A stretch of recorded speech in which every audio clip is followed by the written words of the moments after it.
السلام عليكم ورحمة الله وبركاته. اللهم صل وسلم وبارك على سيدنا محمد وعلى آله وصحبه أجمعين. جزاكم الله خيرا، ربنا يبارك فيكم ويحفظكم ويحفظ أولادكم ويحفظ الجميع يا رب. الشتاء ابتدى يهل علينا، وهنعمل شوية منين يبقوا في البيت مع كوباية شاي على الفطار على المغرب بألف هنا وشفا. هنقول المقادير معانا هنا في العجان كيلو دقيق أنا نخلاه، معايا هنا 400 جرام سمنة أو زبدة حسب ما تحبي، وعليهم 100 جرام زيت، ذرة ملح، معايا هنا 3 معالق سمسم متحمص، نص معلقة ريحة الكحك. أنا هنا الأولاد عندي ما بيحبوش الشمر واليانسون يبانوا في المنين، فأنا حمصتهم وطحنتهم. معايا معلقتين سكر لبن معلقتين سكر بودرة اهي. معايا هنا الخميرة نص كوباية مية. هناخد من هنا معلقة بيكنج باودر وهعجن تعجني بكوباية لبن او كوباية مية على لبن. انا هحط نص مية وهحط نص لبن. هنصلي على النبي ونبتدي سوا نحط المقادير بتاعتنا. المقادير الجافة كلها هنزلها في العجان. اخد ذرة ملح،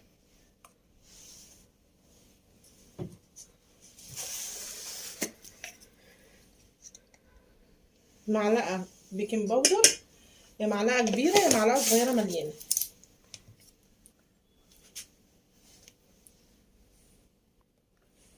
كده حطينا المقادير الجافة كلها في العجان. هنزل بالسمنة بتاعتنا والزيت. صلي على النبي. اللي ما عندوش عجان طبعا على ايدك في البولة او في الطبق بتاعك اللي بتعجني بيه. المرحلة دي اسمها يعني هنبس العجين مع السمنة. هتفضلي تدعكيه بكف ايدك لغاية ما يشربوا، يعني حبات الدقيق كلها تشرب السمنة. فانا هضربهم بالعجان وارجع لك. انا عجنتهم بالشكل ده لغاية ما حبيبات الدقيق كلها اتمكست بالسمنة، بقت مفيش نقطة دقيق مفيهاش سمنة. معايا الخميرة بتاعتي اهي ما شاء الله خمرت على الاخر. نصلي على النبي وننزل بيها.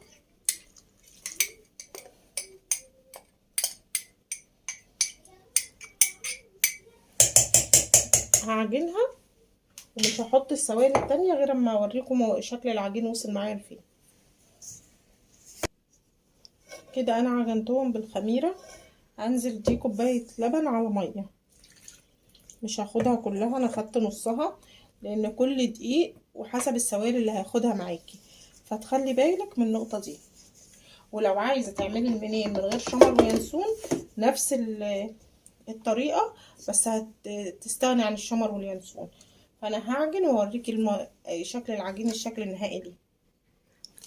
هنصلي على النبي. اللهم صل وسلم وبارك على سيدنا محمد وعلى اله وصحبه اجمعين. بصي انا ما كنتش ماليه الكوبايه معايا للاخر، كنت جايباها 3/4، ما خدتش غير دول، يعني خدت اكتر من نص كوبايه لبن على ميه، فحسب الدقيق عندك هياخد منك قد ايه.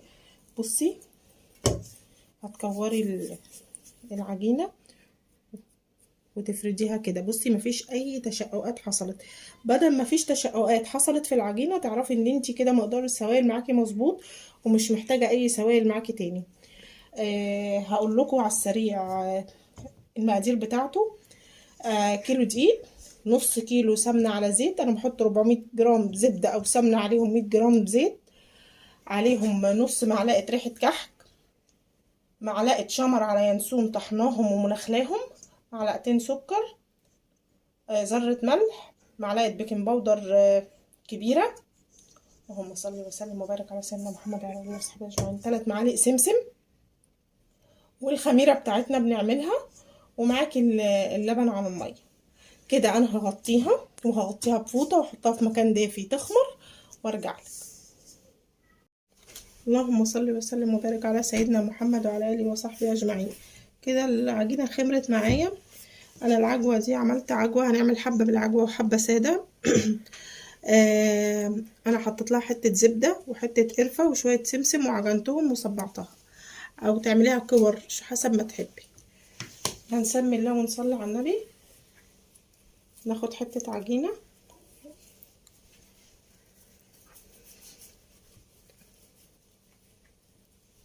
شفتي كده. انا الرخامة طبعا غسلاها ومصبناها، وافرد كده.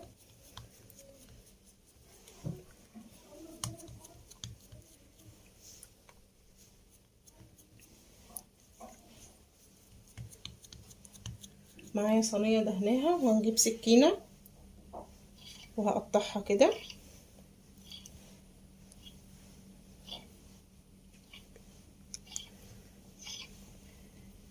لو عايزة تشيلي الحروف دي عشان يبقى كله شبه بعض مفيش مشكلة. ارصهم كده في الصينية.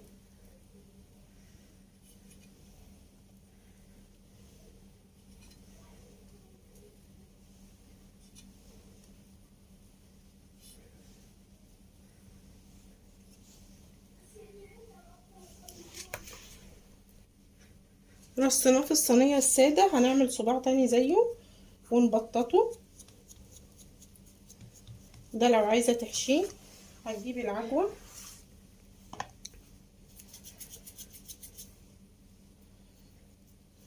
وارصها كده،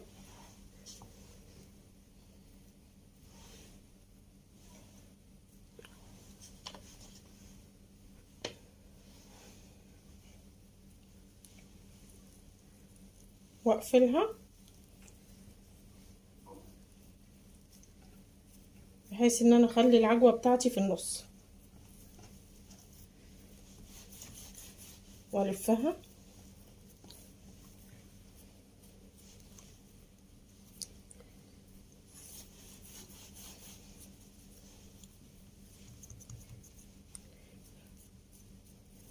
وارجع برضو بايدي كده افردها واسويها الحجم اللي انت عايزاه بتعمليه.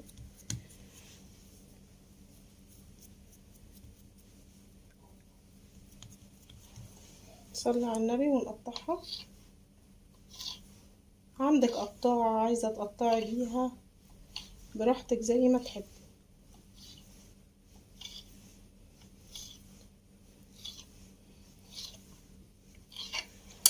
هيبقوا معايا بالشكل ده. هرصهم ماشي. طبعا هرص السادة في صينية وعجوة في صينية، فهخلص وارجع لك.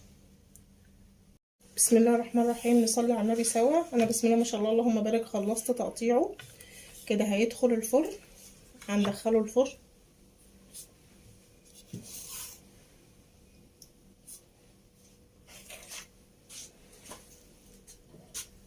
ونصلي على النبي معانا، وهيطلع معانا بالشكل ده. بسم الله ما شاء الله اللهم بارك. بصي مستوي ازاي، بصي ما شاء الله طالع ازاي، بصي بيتفرول معاكي ازاي.